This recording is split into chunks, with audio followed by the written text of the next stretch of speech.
This new MegaGargomon Ace card is just so good, and let me show you guys what this card can do.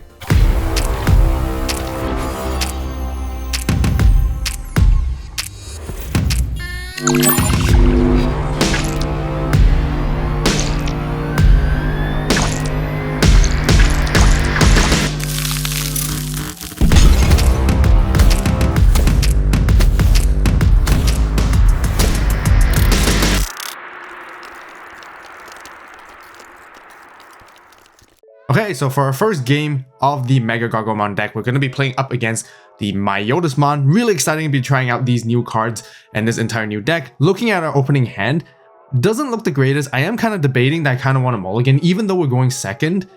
You know, we don't see a rookie. We only have one search card, and there's definitely those moments, even just with one search card, if you whiff, then it's all over. And the ideal cards I really do want to see is ideally the newer Terriermon from the starter deck itself, just because we can digivolve into it and then we can ramp up a lot of value overall. If not otherwise, at least some other, you know, combinations of search cards, whether it's Terriermon, boosts, trainings, and whatnot. And this hand looks a little bit better, not the greatest still, because we're still missing a rookie. Even though we drew into one, I was contemplating whether to digivolve into it, but I still wanted to see a Terriermon, so I decided to, you know, take it a little bit slow. Doesn't seem like the opponent is able to set up as quickly as we can at the moment. I mean, they are ramping up into their stack still, but at the end of the day, Myotismon is a little bit of a slower deck, so we can take our time to find pieces as we go. Kind of unfortunate because we're not seeing any Terriermons.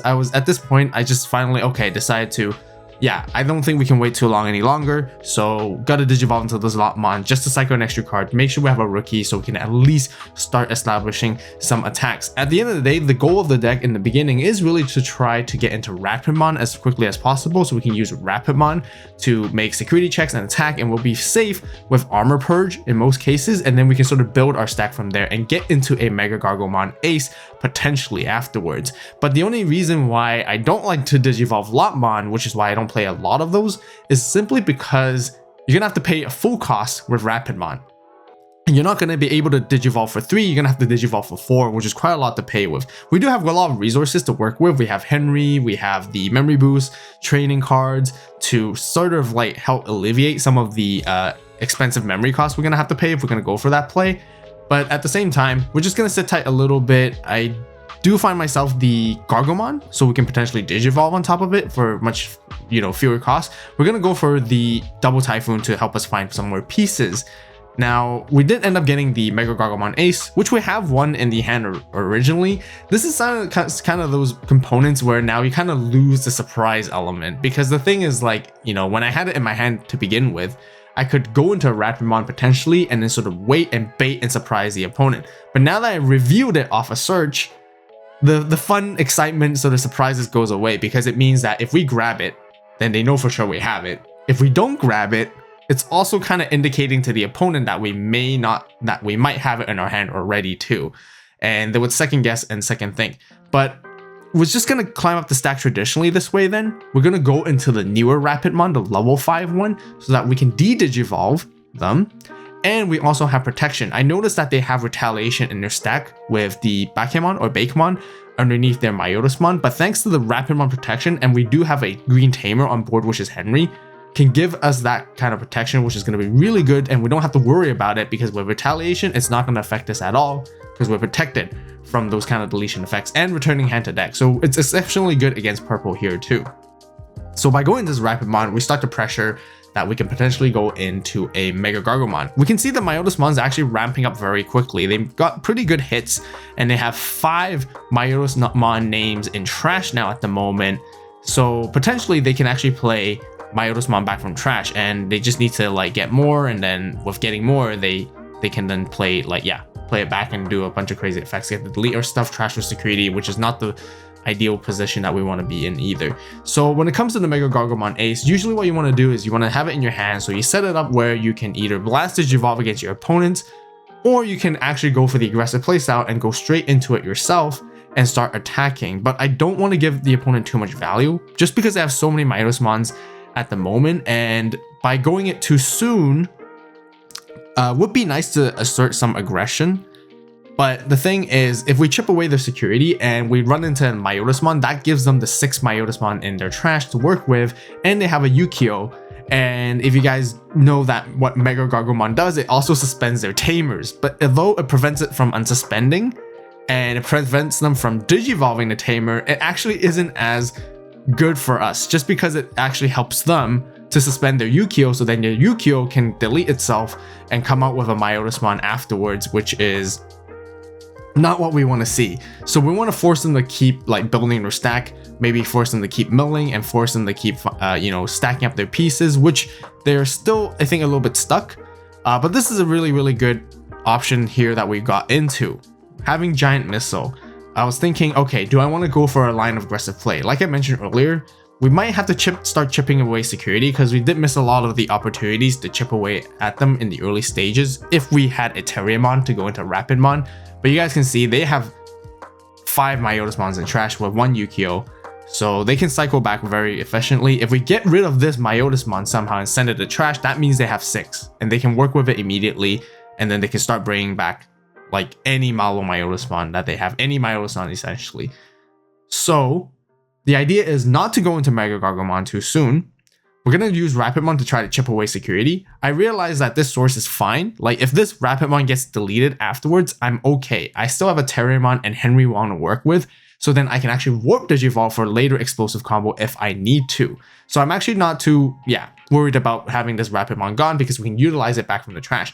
So instead, using Giant Missile to get rid of their stack, to bottom deck their source, bottom deck their MegaGargomon to keep them in check so they don't have more than 5. As long as they don't have more than 5, then they're going to be reluctant to use the combo to come out, and they won't be really able to do so.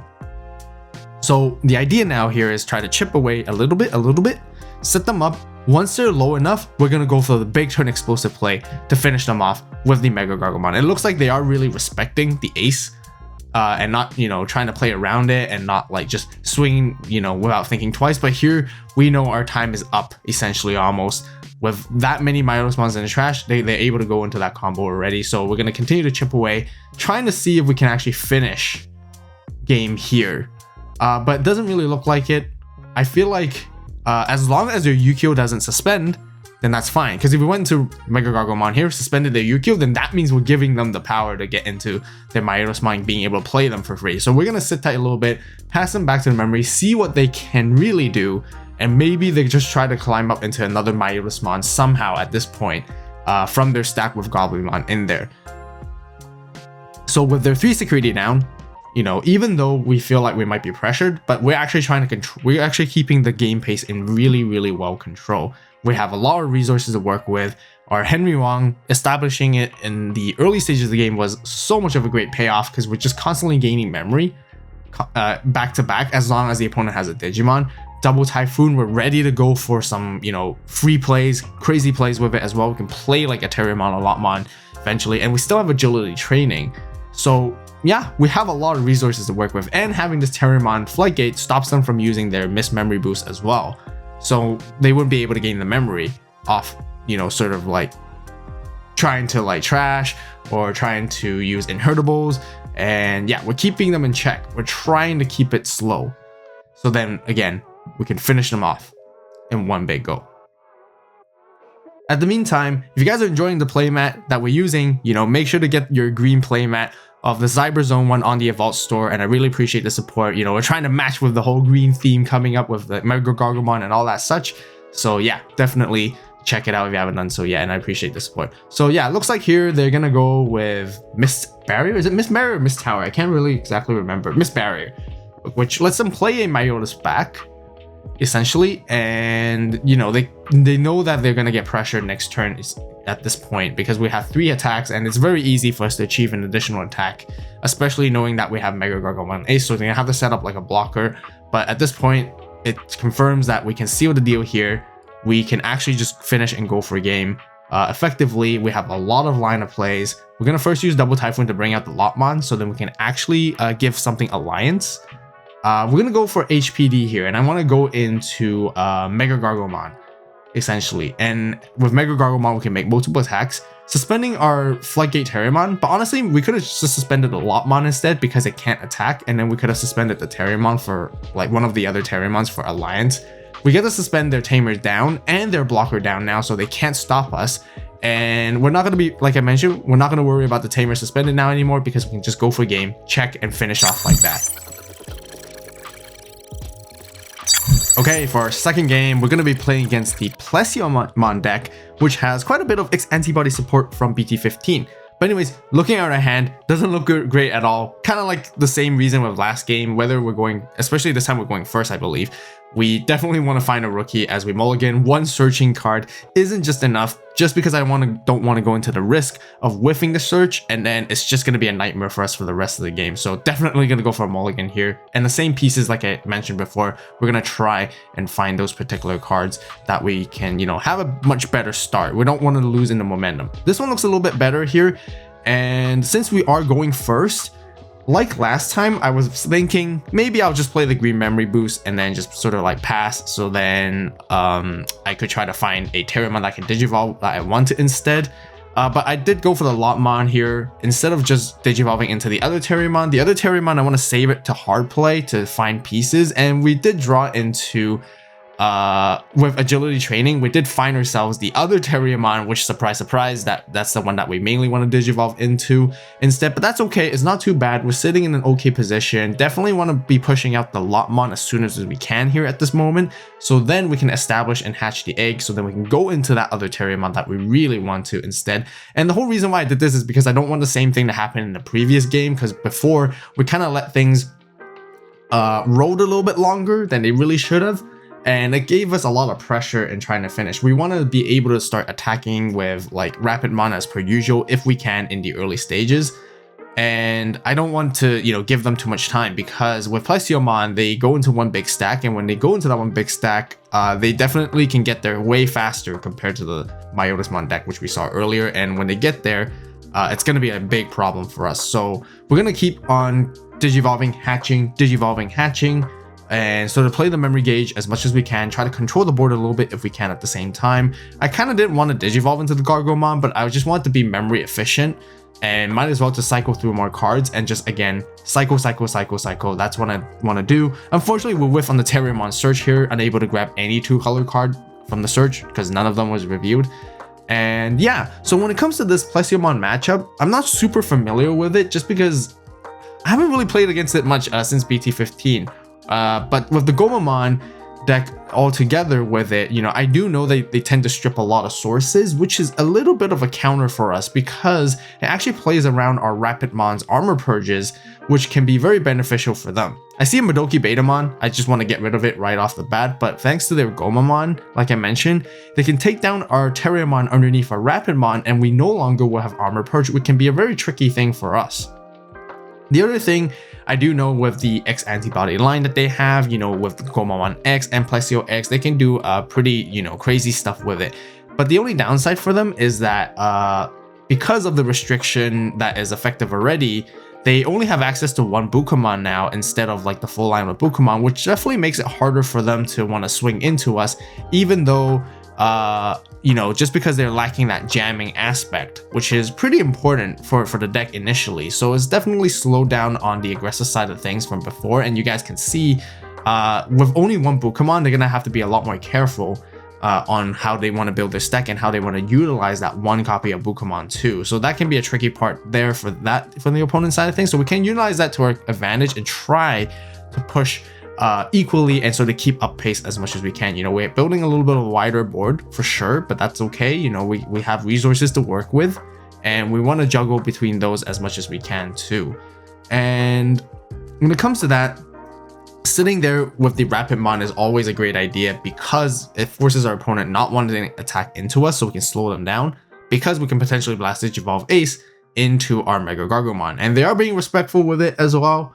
That's the one cool thing with this deck, is that as soon as you play a Rapidmon, as soon as there's a Rapidmon board, usually the opponents will have to think twice before they get in, you know, sort of attack with while, you know, you have one on the board. Otherwise, if they disrespect, you know, MegaGargomon comes out for free, and it just changes the entire tide of the game, and you can just instantly like win and one-shot them afterwards. So they're being very, very careful. They're trying to find ways to probably address our board, at least addressing a Rapidmon before they want to attack, which is why they didn't choose to attack there, even though they had the Pokemon jamming, because if they did, it's definitely game over for them. So we're sitting in a pretty good position. We can always sit like this as long as we have a Rapidmon. We want to make sure we have one, so we're always pressuring and playing mind games with our opponent. Surely you guys can see we have one on our hand, but at the same time, you can do the exact same thing even if you didn't have one and make your opponent respect you. And with this stack right here, it definitely makes it tricky, because now that we have no sources underneath for Digimon, with the Paildramon that they have there, it's gonna make us Digivolve for 1 extra cost every time, and that's a pretty good annoying effect. I was trying to see here if I could sort of like rack up multiple Rapidmons and try to like DP reduce the Plesiommon down to 0 somehow, but it doesn't really seem like it. With Rapidmon, we can minus 4k there. We did run into the Plesio, which is also 7k in security because we minus 4k with the Rapidmon. In hindsight, maybe it makes sense to go alliance with it with the Lotmon, but I kind of want to keep it like I want to keep my Gargomon unsuspended just in case I want to Digivolve into it. At least I have like a level 4 to work with there too, which is why I wanted to go into this other Rapidmon instead. But ideally, in hindsight, I could have actually just swung with Alliance, you know, with Lotmon giving it and then suspending the Gargomon, and then the Rapidmon would have gone jamming, and then the Rapidmon would have stayed. We did crack the memory boost here, and we went for a slightly suboptimal play, which I realized after making this play, because I cracked the memory boost to go to 5, knowing that I needed to Digivolve more into Rapidmon, and then I was going to play a Mimi to finish it off, like perfectly setting them back to 3 to, you know, maximize the usage. But it really should have been the other way around. I should have played the Mimi first and then finish off by Digivolving into Rapidmon, because now Rapidmon doesn't have the protection the moment when I Digivolve. When I Digivolve, the Mimi wasn't present during then, but if I did it the other way around, the Rapidmon would have protection, at least from being returned to hand or bottom deck, essentially. And that's what this deck does too. You know, it bounces things, it can get rid of stuff, and I'm gonna have to pay for that basically. So next time, I gotta think a little bit more twice before I, you know, commit to that kind of play, because now they go into Plesio X and they basically just return it. I'm not too sure if it returns to the bottom deck or returns to the hand. I guess we'll find out just in a bit. But I think it just bounced, I guess here. Yeah, we bounce it back to hand, which, you know, we lost the body because of that.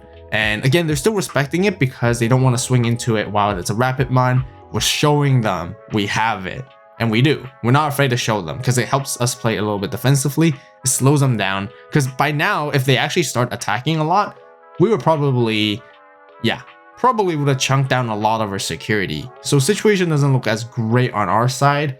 With only Lotmon and Terriermon to work with on the board and just the Mimi, we don't have as much resources as we had from last game. So we really need to compensate and set that up back again. I was thinking, like, should I push out this Terriermon? I kind of want to just be able to turbo and do things. I am running into the risk of them being able to get rid of it, but I do want to actually, you know, turbo and then like hatch an egg and potentially draw into another rookie and cycle through more cards, because it doesn't seem like we have a lot of lineup plays, which is why I end up using Giant Missile, which is a fantastic, great removal card in both games, even here and the one before, to get rid of their entire stack by bottom decking it. They come out with Gomamon as per usual, but now I know they lost their main Bukamon, which is their one and only Bukamon. They're not going to be able to like swing aggressively on us anymore. Which is why I really prioritized on trying to get rid of that stack, even though it costed quite a bit of memory, and even passing them to 5, and even knowing that they have a rookie in the back and raising, it's very easy for them to climb all the way up to a 6 all over again with all those resources. We're trying to hang in there, essentially, and we'll pull through. We'll definitely pull through, and that's why this deck is just super good and super fun, and I really, really love it. So far, the opponent's just trying to cycle and climb up their stack, like we mentioned. They're going into this Ikakumon.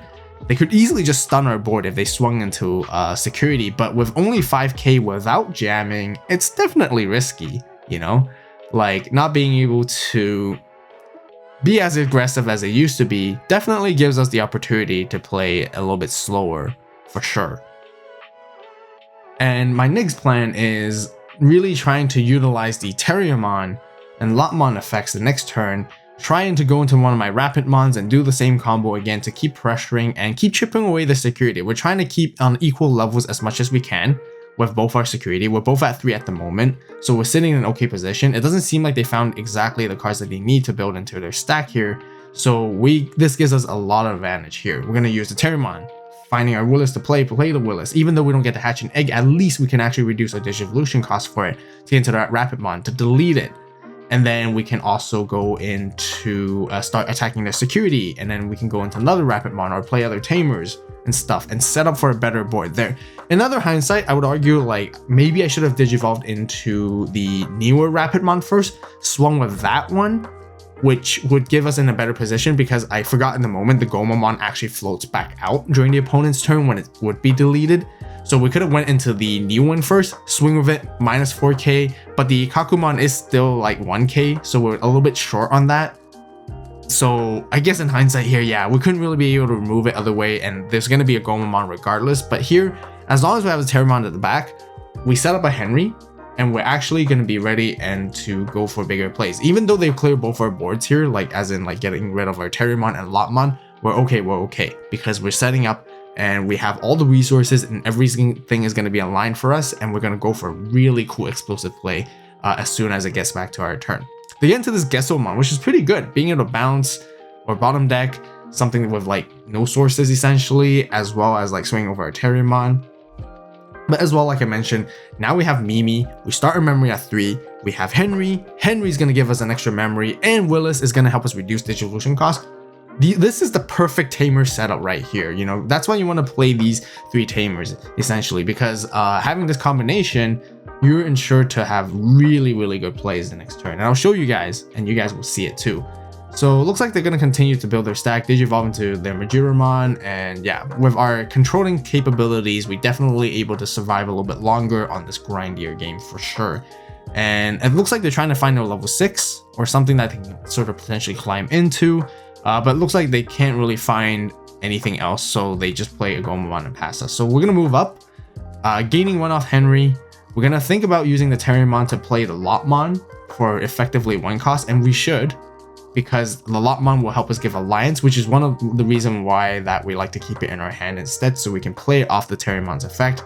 And then now we're going to go for the Matrix, also known as the Biomerge evolution, to tuck in a Rapidmon and a Gargomon. A really neat thing is that we don't necessarily have to tap in the level 5 Rapidmon. As long as it's a Rapidmon in its name, it counts. That's what Henry Wong says.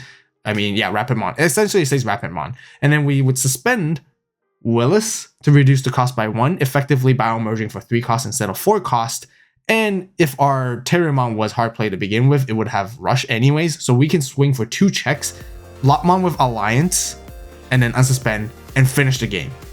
If you want to learn more about the Double Typhoon starter deck and all the full in-depth guide for this particular deck, be sure to watch this video right here, right now. As always, thank you guys so much for watching. You guys have a great day, great night, wherever you are. See you in the next video, and it's about signing out.